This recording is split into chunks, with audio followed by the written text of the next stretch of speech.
Maryland lands four-star Zahir Mathis.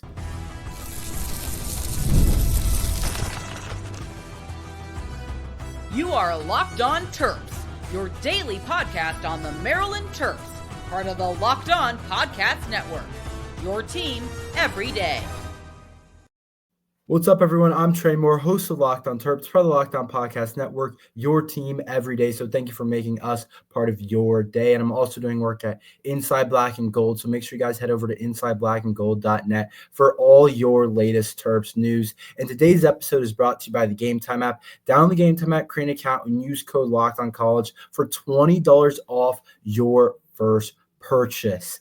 Maryland just landed a huge commit in four-star Zahir Mathis, and we're joined by Ahmed head of InsideBlackandGold.net. I know you guys are all familiar to talk about this huge news for the Terps and being able to land four-star Zahir Mathis. Yeah, obviously a huge commitment for Maryland. Obviously was committed to Maryland over Florida State. Virginia Tech was working to get in the mix. UCLA was a school that was in line to host him for official visit before the California wildfires derailed those plans. Michigan was also kind of involved through January as well. Ohio State was also kind of lurking as well. Didn't seem like, it was kind of wait and see mode to see kind of what the Buckeyes were doing, but seemed like Mathis was kind of focused elsewhere. And obviously with Maryland, it really all started back at the Under Armour All-American game in the practices leading up to it. He was able to really connect with four-star QB Malik Washington. That's a relationship that began, as I noted on Inside the Black and Gold, really at the start of the pursuit. Malik Washington and Zahir Mathis played together at the Maryland Heat way back when. So that relationship had a little bit of a background to it. And obviously, we're able to kind of kick things off at the Under Armour All-American game, kind of help Maryland get into the mix there with, a little bit of peer recruiting, which, head coach Mike Locksley is in years past has talked about as being just as if not more influential than, coach recruiting. But obviously was able to get Maryland in. Pat, the playing time, NIL were two major factors, but obviously with the need for impact players at that edge position where a nearly 6'6" Zahir Mathis can slide in, and Maryland was able to roll out the red carpet leading up to their January 31st visit. And fun fact, he announced his commitment to the Maryland staff and everyone in attendance at dinner that night. Was on February 1st, on day 2 of his official visit. And obviously, like we said, big win for Maryland. Yeah, and it seems like Maryland's been stacking up pretty good wins in the recruiting trail, especially in the 2025 class, which will really dive into the overall outlook of the class a little bit later. But one of my key takeaways is beating out some of the big dogs for a kid like this. A lot of kids in the 2025 class are already signed. They're already early enrolled at school, and some of the Maryland guys are too. So this is one of the top-rated players left out there that you can get. And I think for Maryland, for me, one of the biggest themes is seeing them beat out some of these big boy schools for a position that is really important for the Terps, I think, to get better at. I always say I feel like Maryland's done a really good job at some of the skill spots, like receiver. We've had good running backs. I feel like we've had really good corners. Like we have good guys at some of those positions, but I think we always need to improve on the trenches. So see us be able to land a kid like Zahir Mathis at an important position like edge over some top schools, I think is a really big deal for Mike Locksley and the rest of the Terps staff. Yeah, and I think it kind of speaks volumes and kind of a testament to this class. Your three big money positions are quarterback, left tackle, and outside backer, edge rusher. And really Maryland was kind of able to hit on exactly that. Malik Washington was the guy that they zeroed in on at the beginning of the cycle. Jalen Gilchrist, obviously, being a guy that they believe that he can be a tackle, has guard capability, but can definitely play tackle. And then obviously with Zahir, that edge spot, just really, over the last 10 years or so since Maryland had joined the Big Ten, getting consistent pressure off the edge has kind of been a consistent sore spot for Maryland. So obviously, like you said, and, in the NIL world and, Maryland fans, whenever it comes up with a big recruiting battle, NIL, being Right. outbid, all that stuff always comes up. And this was a recruitment that I heard even prior to, Mathis' official visit weekend, that this was a player that Maryland couldn't miss out on for NIL purposes. And that proved to be true. Heard zero concerns in that regard. Maryland really checked all the boxes in what turned out to be a 10 out of 10 official visit weekend. Yeah, I think the NIL part of this is really a really big part of obviously college football today and just college sports in general. And I think a lot of people, including me, are still trying to figure out where Maryland kind of lies in that world. And I think it's clearly kind of upgraded. I'm curious your thoughts, Ahmed, but I feel like it's clearly kind of upgraded over the last couple of years in football and basketball. To be frank, seeing us kind of land some of these big time recruits like Zahir. A lot of people have him as a top 150 type of player, as a top 20 edge in their class, which is a big deal for the Terps. And I'm curious, kind of where do you see Maryland NIL? Because I think it's kind of unclear where we kind of stand it. So I'm kind of curious what you think and how much you talked about it a little bit, but how much of an impact it was here. Yeah, I think for Maryland, they're not gonna, and it's kind of been that case for a while. They're not gonna engage in the bidding war. One part of it is Maryland doesn't have some of the resources like some of these SEC schools to be able to do that, and two, part of it's also culture. And I will say this offseason, with the transfer portal stuff, with ahead of the revenue sharing, some of the, especially on the transfer portal side of things, some of these numbers are 3-4 times market value. Some schools are just frankly willing to overpay, know that they're overpaying, and saying, what, this is for a cornerback. So I mean, some of the numbers are definitely pretty wild, especially this offseason. But from a competitive standpoint, Maryland can be there. And again, it's really Xavier Chaplin, he was a guy, for example, who went down. And it was Maryland, Auburn, and it looked real good for Maryland, and went down to Auburn. Auburn, pitched a near $2 million offer, and off to Auburn. So in those kinds of situations, Maryland, they can't go into those bidding type of wars. But Maryland does have the resources to remain competitive in that field. And again, with the $20.5 million coming next summer, I expect that to continue. Yeah, definitely. And I think one of the more exciting things about a player like this, you talked a little bit about, but his height and his kind of skill set and what he brings in terms of athleticism overall, I think that kind of what gets me maybe the most exciting thing about this kid is that he has so much room to grow. He has so much room to figure out his overall body, to really put him in a college weight room, but he has the frame and he has everything you want to be not just like a good Big Ten rusher, but to be amongst some of the better Big Ten rushers in a couple of years down the line. And when you recruit a kid like this, you really hope that they can develop into it, because a lot of these rankings are really about kind of their size and their athleticism and what they really can become. And I think his ceiling, and hopefully Maryland's coaching staff can develop it the right way, but I think his ceiling is really high, and I think it's something that is really exciting for Maryland to have out on the edge. Yeah, and I think obviously Mathis checked in this weekend, a hair above 6'5" or 6'5.5", 236 pounds, near 10.5-inch hands, 33.5-inch arms, 83-inch wingspan, and his head was too big for Maryland's XL helmet. So again, all NFL measurables. So when you talk about the impact guy, and when you talk about factors for Mathis, path to playing time, that a chance to be a factor early on. And again, Maryland needs impact guys. So I mean, he really has all those traits to be able to kind of put that together and be that in year one at Maryland. Yeah, that's what I was wanted to talk about a little bit next with him, is kind of his playing time right away. And yeah, I think he can be a guy that's going to play right away. I've always said it, Maryland's a team that plays a lot of different players in a lot of different positions, and especially up front, they're going to play a lot of different guys. And I don't see why he wouldn't be able to get some playing time with kind of how the edge group looks early on right now. I don't see why he wouldn't be able to have a real opportunity to play a good amount next year for the Terps and really put him on hopefully a good track for the rest of his time at Maryland. Yeah, I think, obviously with those measurables, I think he fits in for Maryland as an outside backer, more of a jack guy. You get Keller Wyatt back where he can play a little bit of the Sam, though, obviously capable of playing defensive end a little bit. Obviously, Neil Avery, he's a guy we've kind of seen across the defensive line. So at one point, it was a stand-up edge rusher briefly, but, again, more versatile piece across the line. But I think Mathis being able to kind of bolster the edge a little bit and getting that too deep. DJ Samuels, he's another guy where I think he's been able to prove himself as an asset and run support. Dylan Gooden has a lot of the measurables, the frame, that the long-term potential things.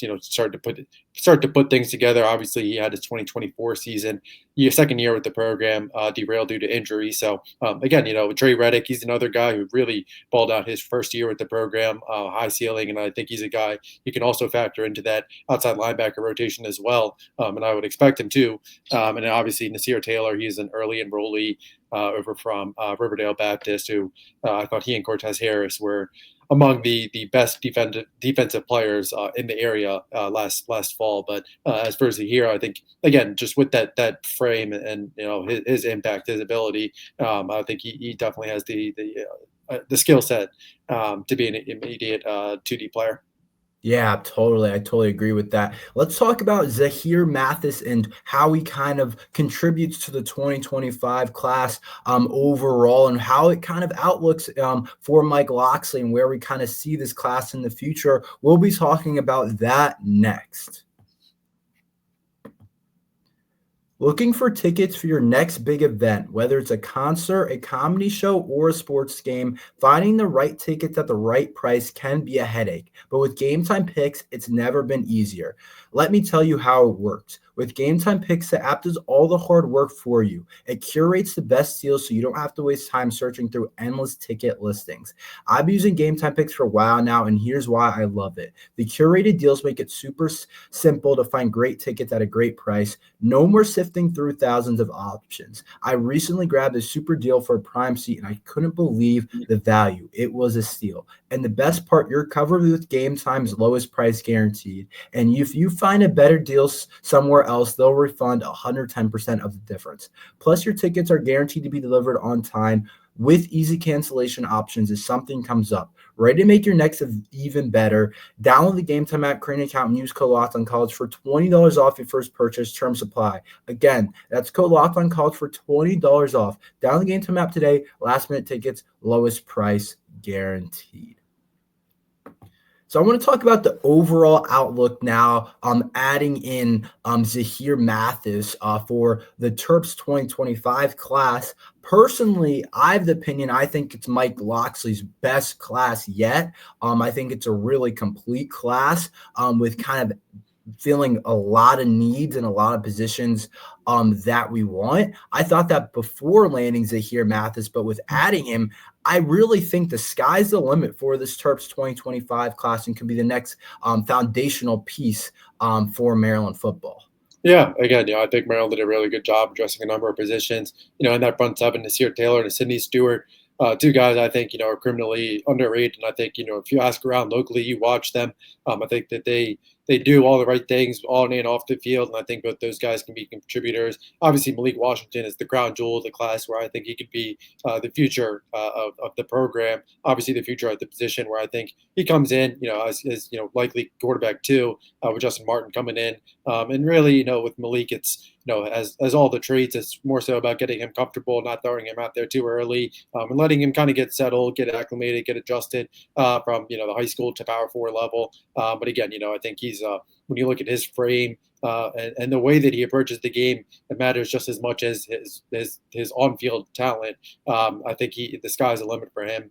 And again, you look at the running back class.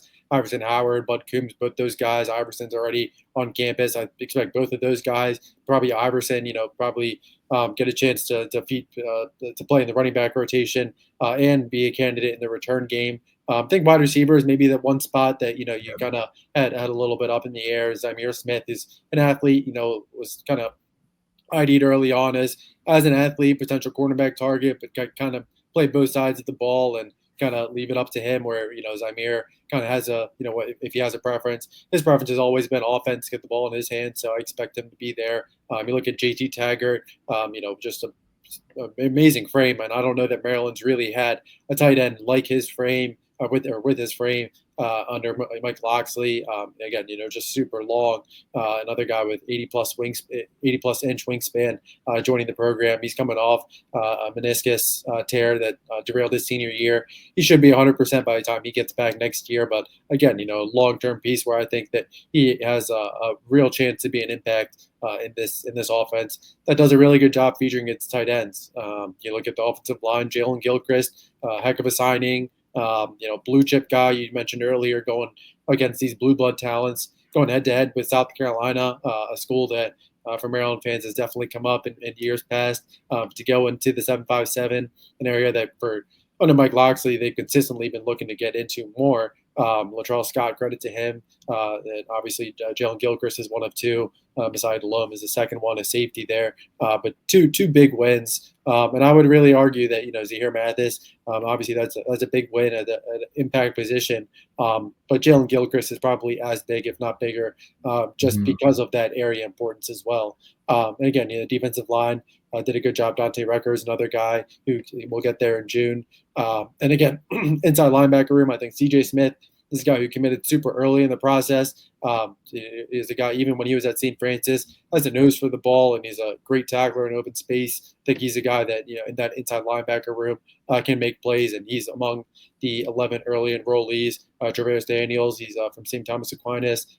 He'll head to College Park in June as well. Another big guy where a little bit of a question, whether it would be safety linebacker for Maryland. It was always that inside linebacker fit. So I expect him to kind of beef up that pretty deep inside linebacker room. Cornerback Jaden Ships, he's a guy that I think, he has slot potential or nickel potential, can cover or can play safety as well. A little bit of versatile piece, only allowed, I believe, one passing touchdown his senior year for Spalding. Really, really big piece there. So again, just a number of pieces, on both sides of the ball that I think Maryland did a really good job in. Ratings aside, I know all of that's good. I believe Maryland will be inking, should be a consensus top 30 class. Some outlets, I believe, two of them will be top 20. So again, I just think that it's no coincidence that 4 years after Maryland signed what they viewed as at the time a great class. I think Maryland learned a lot. A lot of these guys that they're signing, the off field, the character.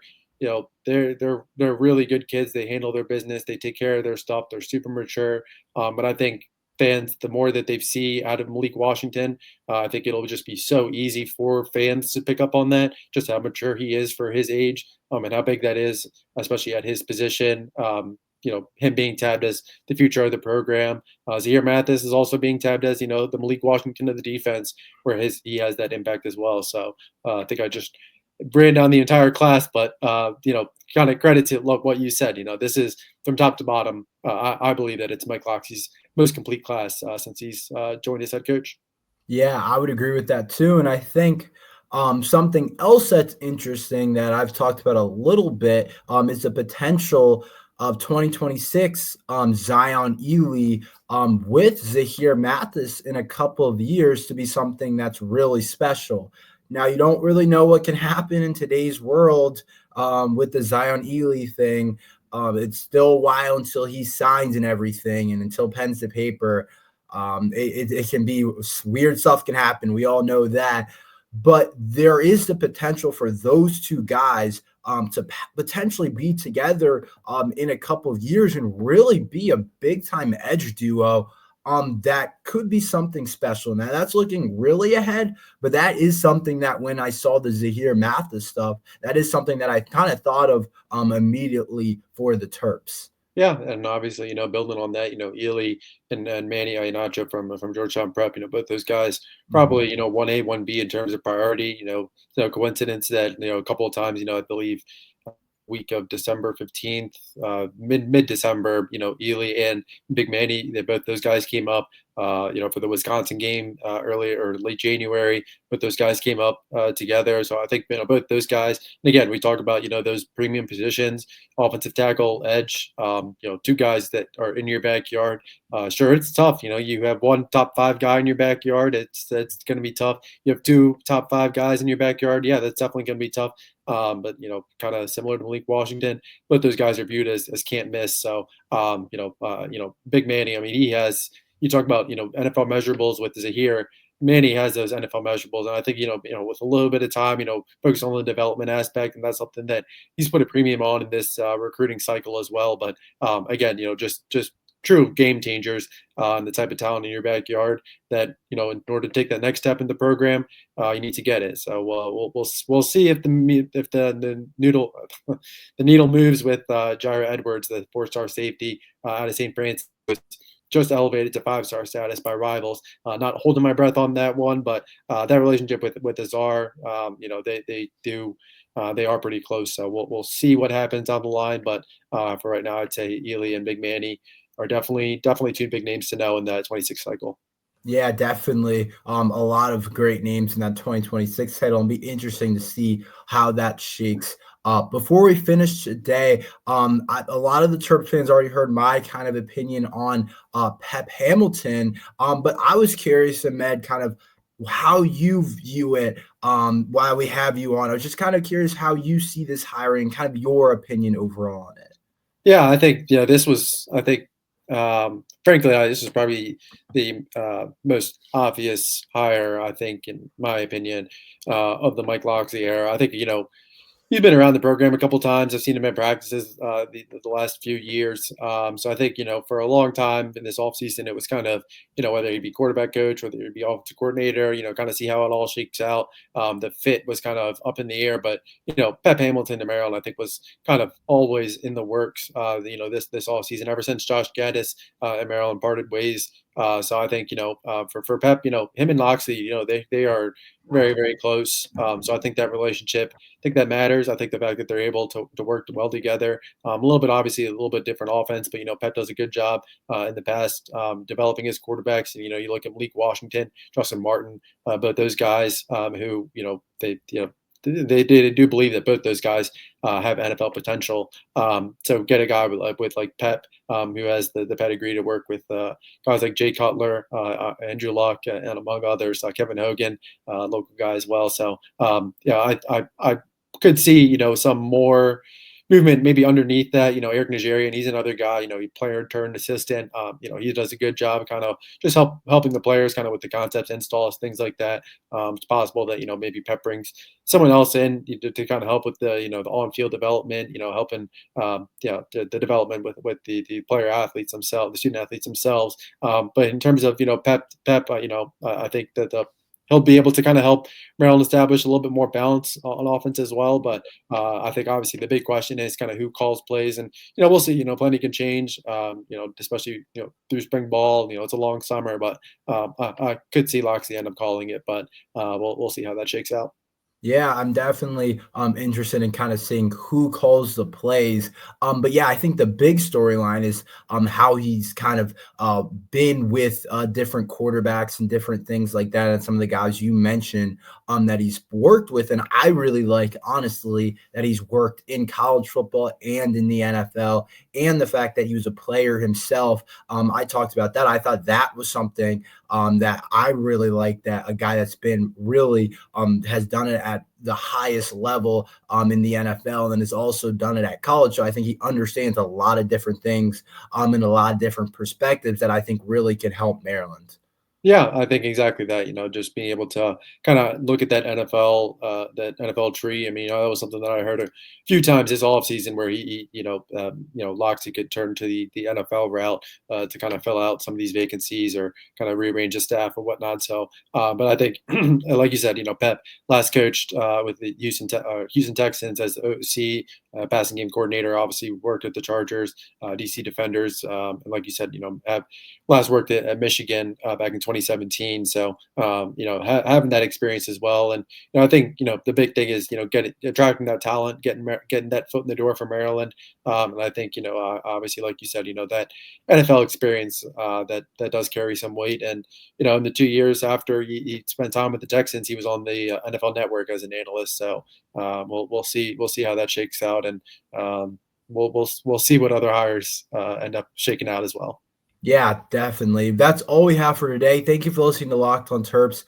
Make sure you guys head over to InsideBlackandGold.net, of course, like I talked about, for all your latest Terps news, basketball, football, recruiting news. Ahmed and others are doing a great job over there, so make sure you guys head over there. But thank you guys all for listening to Locked on Terps.